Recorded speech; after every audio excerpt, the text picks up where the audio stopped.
జ్యోతిష్ శాస్త్రం సూర్యుడు తండ్రి జాతకంలో సూర్యుడు బాగుంటే తండ్రి మాట వింటాడు 60-80%. 40-60% ఉందనుకో తండ్రి మాట వింటాడు, వీడు చేయాలనుకుంటూ చేస్తాడు, నాన్న మాత్రం నో అని చెప్పాడు. జాతకంలో 25-40 ఉందనుకోండి తండ్రి మాట అస్సలు వినడు. నువ్వు ఎన్నన్నా చెప్పుకో నేను నీ మాట వినా అంటాడు. ఇక 0-20 ఉందనుకో నాన్న పిలుస్తాడు, నీకు ఈ పని అంటే ఇష్టం లేదు కదా, నీకు ఇష్టం లేదని నేను చేసుకున్నా, నువ్వేం చేసుకోము అంటాడు.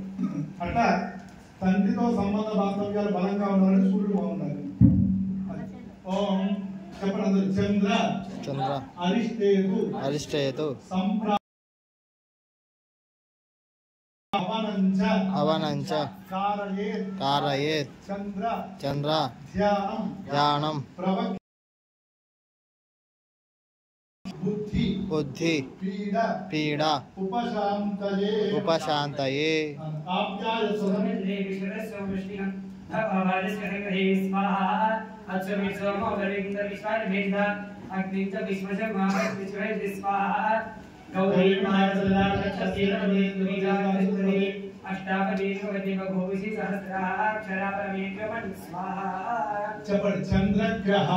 చంద్రగ్రహాయ ఇదం నమః. జ్యోతిష్ శాస్త్రంలో రెండవ గ్రహం చంద్రుడు. సూర్యుడు తండ్రి, చంద్రుడు తల్లి. తల్లితో పాటు మనస్సు కూడా ఈయనే కారకుడు. 60-80% ఉందనుకో జాతకంలో చంద్రుడు చక్కగా వచ్చినా చూసుకుందాం అనే సమస్య వచ్చిందని పైనుంచి ఆకాశం కింద పడుతున్నా ఏ కాదు 1 కిలోమీటర్ దూరం ఉంది కదా అని ముందు ధైర్యంతో ఉంటారు. 60-80% జాతక చక్రంలో ఉంటే భయపడుతూ బయటికి మాత్రం ధైర్యంగా ఉంటారు, ఏం కాదు అని. ఇక 20-40% ఉందనుకో వీళ్ళు భయపడి పక్కన వాళ్ళు కూడా భయపడుతుంటారు. 0-20 ఉన్నదనుకోండి చంద్రుడు అసలు ఏ సమస్య ఉండదు, అది ఊహించుకొని భయపడుతుంటారు. 10 ఏళ్ళకి అట్లయింది తెలుసా, 10 ఏళ్ళకి ఎట్లయింది తెలుసా అని. ఇక చంద్రుడు అయిపోయింది అంగారకుడు. చక్కగా శ్రద్ధగా చేస్తూ ఉండాలి. ఇది అయిపోగానే పూర్ణాహుతి. చెప్పండి. కుజ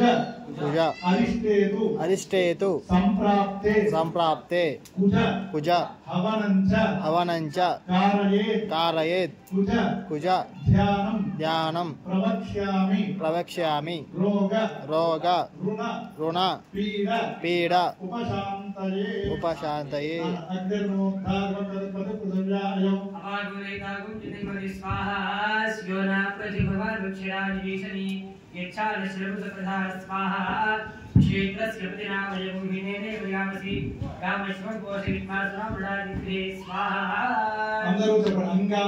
అంగారక గ్రహాయ ఇదం నమః. కౌశిక జ్వాల చల్లారకుండా ఆహారంతో సంబంధం లేదు, నెయ్యి వేసుకుంటూ. ఇక మూడవ గ్రహం ఇది. ఈయనని అంగారకుడుగా చెప్పుకుంటారు. పిల్లల కోసం చెప్పడం ఇంగ్లీష్ లో మార్స్ గా అనుకుంటారు అంగారకుడు. అర్థమైన పిల్లలు అంగారకుడు అంటే మార్స్ అన్నమాట. ఈయన స్థలాలకి ల్యాండ్స్ కి లోన్స్ కి వీటి కారకుడు. 60-80% ఉందనుకోండి వీళ్ళు అప్పులు ఇస్తారు. 40-60 ఉందనుకోండి అప్పులు తీసుకుంటారు, టైం టు టైం ఇచ్చేస్తారు.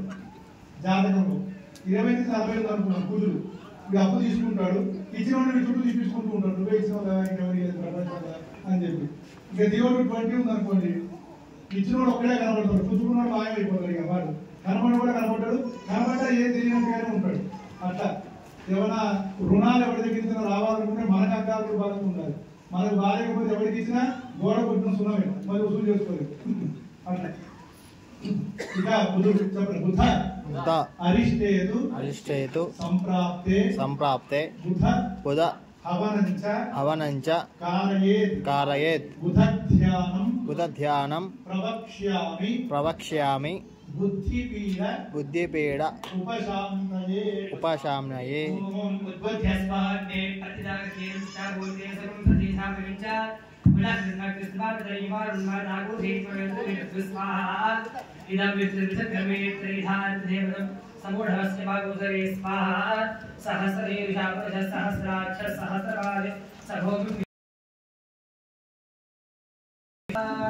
చెప్పండి. బుధగ్రహాయ ఇదం న మమ. దేవుడి పేరు కూడా అనుకుంటూ ఉండాలి. నమ శివాయ గణేశాయ నమః. ఇక ఈ బుధుడిని ఇంగ్లీష్ లో మెర్క్యూరీగా చెప్పుకుంటారు. ఎవరైనా ఈ బుధుడు బాగుండాలి. మంచి మాటకు కూడా ఈయన కారణం బుద్ధికి. అందుకనే జాతకంలో 60-80 శాతం ఉందనుకోండి, మంచిగా మాట్లాడతారు. వాళ్ళ జాతకంలో ఉంటే వాళ్ళు మాట్లాడుతుంటే వినబుద్ధి అవుతారు. 40-60 ఉందనుకోండి, వీళ్ళు మాట్లాడుతుంటే మంట పుడుతుంటది. ఎక్కడో వీళ్ళు మంట పుట్టేట్టు మాట్లాడుతున్నాడు. 20-40 ఉందనుకోండి, వాళ్ళు వస్తుంటేనే డిసైడ్ అవుతారు. వీళ్ళు రాగానే గొడవ అవుతుంది, ఖచ్చితంగా రెడీ చేస్తారు. ఇంట్లో వాళ్ళు గొడవ అయిపోతున్నారు. ఇక 0-20 ఉందనుకోండి, వారు ఇక జీవితాంతం ఎవరి కాబట్టి గొడవతోనే మాట్లాడతారు. ఏమంటే బాగున్నారా అంటే బాగానే అనుకున్నారా, ఏమైపోయింది మాకు మొదలు పెడతారు. అంటే వాడు ఏమంటారు, ఒకటి నాన్న వాడి బుద్ధి లేదు, వాడు సరిగ్గా మాట్లాడలేదు, నీ బుద్ధి ఎక్కడ పోయిందని తిడుతూ ఉంటారు. అందుకనే పెద్దలు ఏమంటారు, బుద్ధి లేకుండా మాట్లాడే బుద్ధి ఉందా లేదా అని. ఒరే బుద్ధుడు అనే బుద్ధి నీకు బాగాలేదా, అందుకనే జాగ్రత్తగా మాట్లాడదు. అందుకని బుద్ధుడు బుద్ధి కారకుడు. ఎందుకనే మాట్లాడేటప్పుడు చాలా చక్కగా మాట్లాడాలి. వాచం హృదయ కళ్యాణి, అవతల వాడి మనస్సుకి ఆనందం కలిగేట్టుగా మాట్లాడాలి. నువ్వు ఆనందం కలిగేట్టుగా మాట్లాడకపోయినా పర్లేదు, బాధ పెట్టేట్టుగా అసలు మాట్లాడకూడదు. సరే ఎవడో మాట్లాడాడు బాధ పెట్టేట్టుగా, వీడు విని గుర్తు పెట్టుకుని మరి చెప్పండి, నేను దిక్కుడు తెలుసా అంటాడు. అదే పొగిడితే మాత్రం ఒకసారి కూడా చెప్పండి నేను పొగిడాడు అంటే మాయ ఏంటంటే కలిమాయ ఉంటుంది. ఇక బృహస్పతి చెప్పండి అందరూ కూడా. బృహస్పతి అరిష్టేతు సంప్రాప్తే బృహస్పతి హవనంచ కారయేత్ బృహస్పతి హవనం ప్రవక్ష్యామి పుత్రపీడ ఉపశాంతయే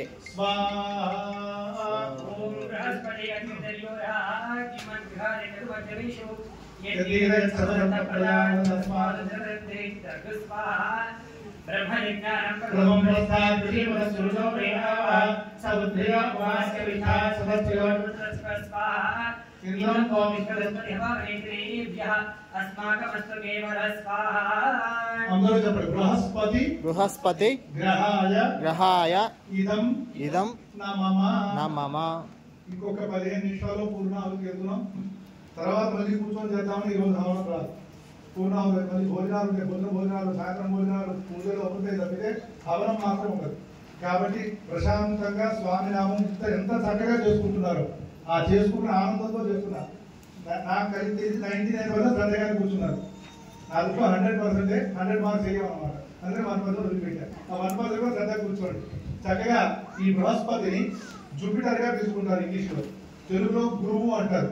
గా అంటే చీకటి, రు అంటే వెలుగు. ఎవరిని పడితే వాళ్ళు గురువు గారు అనకూడదు. గురువు అంటే చీకట్లో చెయ్యి పట్టుకొని వెలుగులోకి తీసుకెళ్లేవాడు గురువు. అన్ని దారులు మూసుకుపోయి దారి కనిపించకపోతే దారి చూపించేవాడు గురువు. గురువు జూపిటర్ గా బృహస్పతి గ్రహం. జాతకంలో ఈయన సంతాన కారకుడు. 60-80% బాగుంటే, తల్లిదండ్రుల జాతకంలో బాగుంటే, పిల్లల జాతకంలో బాగుంటే, బుద్ధిమంతులుగా కనబడతా. పిల్లలంటే వాళ్ళగా చక్కగా పెరుగుతున్నారు, చక్కగా పెంచుతున్నారు. ఇద్దరి గురించి చెప్తారు. ఇద్దరికి ఉంటే ఇద్దరిలో ఎవరికొకరి 40-60% ఉందనుకోండి, మీ పిల్లలు ఇష్టం వచ్చినట్టు తిరుగుతున్నారు చూసుకోండి అన్నారనుకోండి, వీడేం చేస్తారు, 40-60 తల్లిదండ్రులు నా పిల్లలే తిరుగుతున్నారా, నీ పిల్లలు కూడా అట్లనే తిరుగుతున్నారు అని చెప్పి ఎదురు కౌంటర్ వేస్తూ ఉంటారు. ఇక జాతకంలో 20-40 ఉందనుకోండి, అయ్యా నీ పిల్లలు ఇలా తిరుగుతున్నారు చూసుకోండి అంటే వాడికి అన్నాను కానీ వాడు రాదని కానీ లేదు, వాళ్ళ అదృష్టం అట్టున్నది, నా అదృష్టం ఎట్టున్నది, 100 సార్లు చెప్పినా వాడు వింటలేదు అని చెప్పి చేస్తారు. ఇక 0-20 ఉందనుకోండి గురుబలం జాతకంలో, తల్లిదండ్రులు కానీ పిల్లలకు కానీ, తల్లిదండ్రులు ఎక్కేసుకున్నాం. ఇక 0-20 ఉంటే ధృతరాష్ట్ర ప్రేమ, దుర్యోధనుడిని దగ్గరుండి ధృతరాష్ట్రుడు చెడగొడతాడు. ఇది తప్పు అని చెప్పి ధృతరాష్ట్రుడు చెప్పుకుంటే మహాభారత యుద్ధం ఆగిపోయేది. బయటికేమో నా తమ్ముడి పిల్లలు అన్యాయం అవుతున్నారని చెప్పేటోడట, వెనకాల కూర్చొని ఏం కాదు వాళ్ళు అట్లనే చేస్తూ ఉందని చెప్పి దుర్యోధను ప్రోత్సహించేటోడు. అంటే కొడుకుని గుడ్డిగా ముందరికి తోస్తూ కృష్ణుడు చెప్పినా వినలేదు. మహాభారతంలో కృష్ణుడు రాయబారం ఉంటుంది. నువ్వు రాజువి, తండ్రిని వాడు అగ్ని పక్కన పెట్టు, రాజుగారు ఒక్కసారి ఆజ్ఞాపించు, దుర్యోధనుడు యుద్ధం ఆపేస్తాడు అంటే కృష్ణుడు చెప్తే తలకాయ తీసుకుంటాడు ధృతరాష్ట్రుడు. వెంటనే కృష్ణుడు అంటాడు వినాశకాలే విపరీత బుద్ధి. నీ బుద్ధి నాశనం అయ్యే సమయం వచ్చింది, ఈ రేపటి నుంచి 18వ రోజు లోపల నువ్వు ఏడుస్తావు చూడని చెప్పి వెళ్ళిపోతాడు. నిజంగా 18 రోజులు యుద్ధం అయిపోయింది, ధృతరాష్ట్రుడు ఏడుచుకుంటున్నప్పుడు నావలే చచ్చిపోయింది. అందుకనే పిల్లల్ని పెంచేటప్పుడు వాళ్ళ బాగు కోసం ఖచ్చితంగా చెప్పాలి కొన్ని సమయాల్లో. లేకపోతే ఏముంటుంది 0 to 20 ధృతరాష్ట్ర ప్రేమ. 40 ఏళ్ళకి చెప్పకపోతే వాడిని కూర్చోబెట్టి 40 ఏళ్ళకి వెళ్ళాల్సి వస్తుంటుంది. వాడి 40 ఏళ్ళు 60 ఏళ్ళు 70 వస్తాయి. అలా గురుబలం. అప్పటికి పిల్లవాడు లేదు, దేవుడు పాదాలు పట్టుకోవాలి. అలా గురుబలం అటువంటి.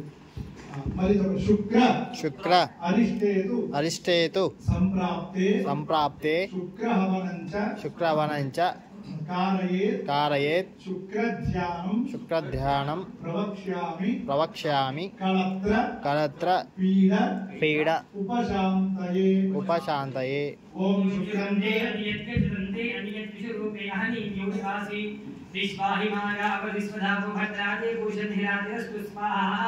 इंद्राणी वज्राणि सुभट्टी महावज्रम नक्यस्यातं शरदसागरदेव स्वाहा इंद्रमरुत्पाहि सोमय यथा शार्याते अपि भस्वदस्य तव प्रणीति तव शूरशर्मन्नागवासुदेवस्य विज्ञा स्वाहा. అందరూ చెప్పండి. శుక్రగ్రహాయ ఇదం నమః. జ్యోతిష్ శాస్త్రంలో ఈ శుక్రుడిని వీనస్ గా చెప్పుకుంటారు ఇంగ్లీష్ లో. తెలుగులో అమ్మవారు. భార్యాభర్తల మధ్య గట్టి బంధాన్ని శుక్రుడు పెళ్లి చేసే ముందర చూస్తారు. శుక్రుడు బలంగా ఉంటే చేస్తాం అన్నమాట. పేరు మారిస్తే వచ్చే బలం తక్కువే. పేరు మారితే బలం వస్తుందంటే మారదు. ఇప్పుడు నేను వేరే దేశం పేరు పెట్టుకున్నా, రాజు పేరు పెట్టుకునే రాజు అవ్వలేదు, నా జాతకంలో ఉండాలి. అలా జాతకంలో శుక్రుడు బలం చూసి పెళ్లి చేయాలి. ఫస్ట్ ఇంటికి సొంతిలు కట్టుకోవాలన్నా, ఇంటీరియర్ డెకరేషన్ అయినా, బంగారం పెట్టుకోవాలన్నా, భార్యాభర్తల మధ్య అన్యోన్యత వీటన్నిటి శుక్రుడు కారకుడు. అయితే 60-80% ఉందనుకోండి, ఇంగ్లీష్ లో బెస్ట్ కపుల్ అంటారు, ఆదర్శ దంపతులుగా ఉంటారు. వీళ్ళు గొడవ పడుతున్నది ఇంట్లో వరకే తెలుస్తుంది, బయటికి ఎవరికి తెలియదు. 60-80% ఎవరికో పెట్టుకున్నా ఇద్దరికి ఉన్నా. 40-60% ఉందనుకోండి, పక్కింట్లో తెలుస్తుంది గొడవ పెట్టుకోవడం మొదలు పెట్టుకుని గట్టిగా అడుగులు పడుతున్నాయి. ఇక 20-40% ఉందనుకోండి, పెద్దవాళ్ళు వచ్చి తీర్పు చెప్తారు, నాన్న పెళ్లి చేసి కలుసుకున్నానిగా కొట్టుకోకుండా అని. ఇక 0 to 20 ఉందనుకో, ఎవరికో ఒకటి ఉన్నా రెండో వాళ్ళు బాధ్యతలు అవుతారు. ఇక సూట్కేసు పట్టుకుంటారు, ఈ సంగతి చూస్తాను, కోర్టుకి ఇడుస్తా ఇడుస్తా అని చెప్పి ఎవరు బయటికి వెళ్ళిపోతూ ఉంటారు. అంటే జాతకంలో శుక్రుడు అంటే అయ్యగారు పెద్ద ఫంక్షనాలకి పెళ్లి చేసిన 1000 మంది భోజనాలు పెట్టినా అవి కాపాడు ఒక్కరోజుకి అయిపోతాయి. తర్వాత కాపాడాల్సింది ఆశీర్వచనం దేవుడు అంటాడు. అందుకనే జాతకంలో శుక్రుడు అంత పాత్ర పోషిస్తాడు. శుక్రగ్రహ ప్రసాద సిద్ధిరస్తు. అందరూ చెప్పండి. శని అరిష్టేతు సంప్రాప్తే శని హవనంచ కారయేత్ శనిధ్యానం ప్రవక్ష్యామి ప్రాణపీడ ఉపశాంతయే.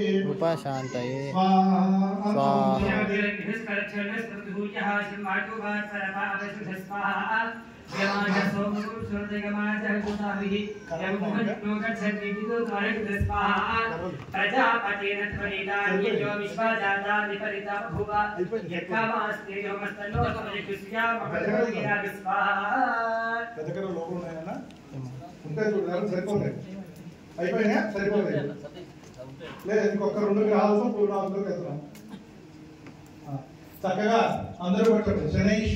శనీశ్వర గ్రహాయ నమః. ఏ గ్రహాన్ని సూర్యేశ్వరుడు చంద్రేశ్వరుడు, శని మాత్రమే. శని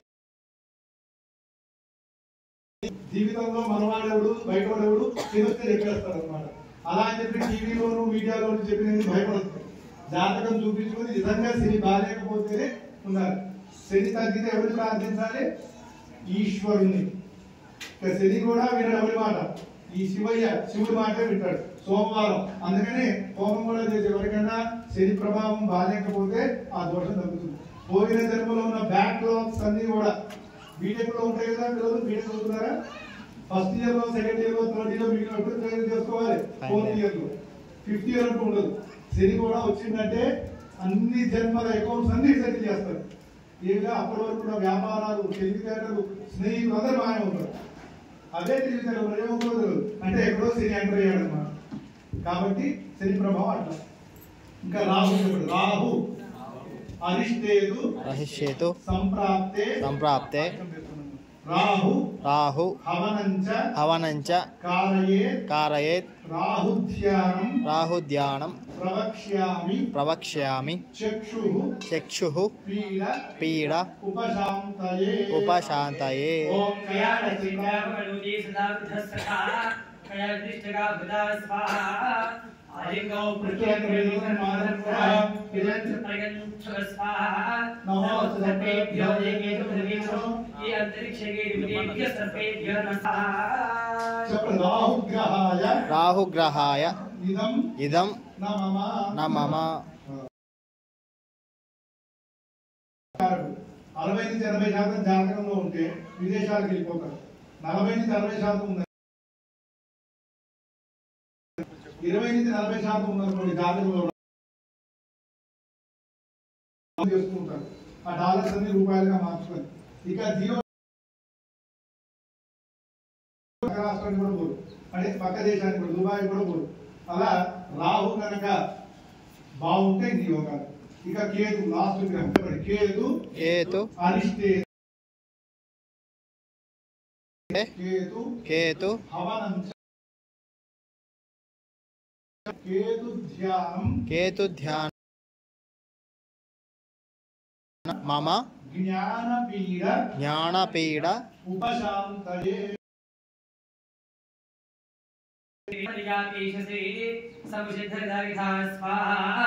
సచిత్రం చిత్రం నవస్మై చిత్రక్షత్ర చిత్రతమం వయోధా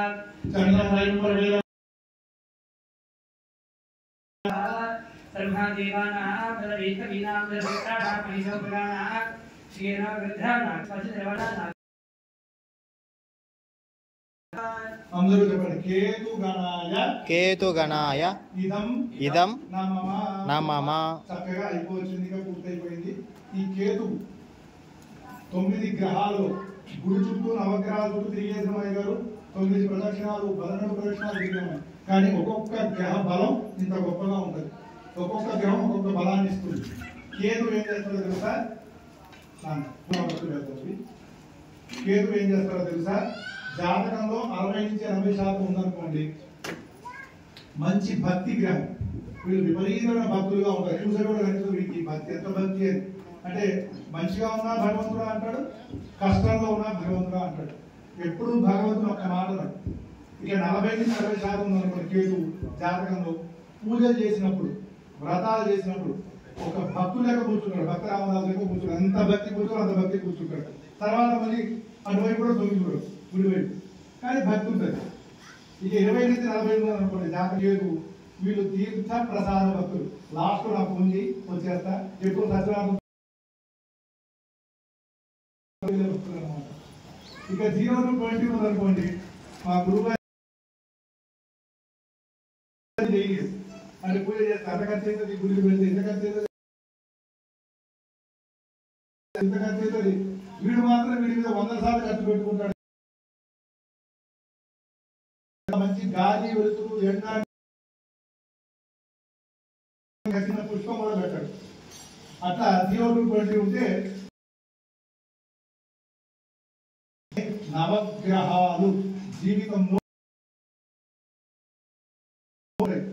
సాయంకాలం రాముని ఏమన్నది అడుగు వశిష్ఠుడిని, అంటే కులగురువు, ఆయన నీళ్లు చేతి కింద కర్ర పెట్టి వశిష్ఠ మహాముని అంటారు. ఆయన ఇల్లు అడుగుతుంది కౌసల్య, అయ్యా మీరు ఇంత శక్తి సంపన్నులు కదా, మీరు అరువపాలిందుకు అయ్యాడు అంటే వశిష్ఠ మహాముని ఏమన్నాడు తెలుసాడు రామాయణంలో? అమ్మా రాజా కాలస్య కారణం, కాలం ముందర భగవంతుడైన ఒక్క క్షణం కాలం భగవంతుడు పాదాలు పట్టుకోవాలి. ఇక్కడ కూర్చున్న ప్రతి వాళ్ళకి ఎక్కడ ఎప్పుడు ఎలా భగవంతుని ప్రార్థించే అవకాశం వస్తే అక్కడ ప్రార్థించండి. మీకు మీ తర్వాత తరానికి పిల్లలకి అందరికీ వృద్ధి చెందుతారు. అది చక్కగా నవగ్రహాలను పూర్తయి ఆ పల్లెం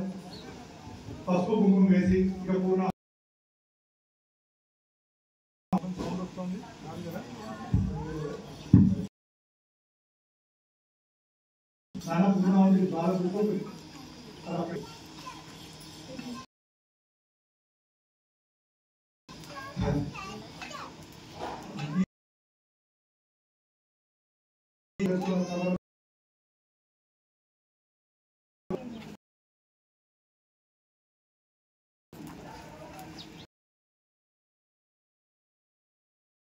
అందరూ నమస్కారం చేసుకుంటారు.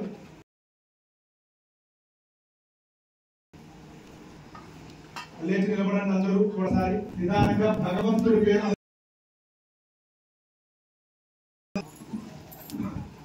మొదలుగా వరకే అంటే ఇక్కడ ఎవరు వీళ్ళైతే ఎవరు తెలియదో వాళ్ళు ముట్టుకోవచ్చు. అంటే పంచంలో ఉన్నవాళ్ళు అట్లా కాదు, నువ్వు పల్లెం పట్టుకో మొదలు తీసుకుంటే ఆ మూట మీద చేతితో నిండుగా వేయాలి. నెయ్యి వేసుకుంటూ ఆ మిగిలిన నెయ్యి వేయండి. ఆ గిన్నెలో నాన్న నెయ్యి వేసుకుంటూ కొంచెం కొద్దిగా జ్వాలను చూసుకుంటా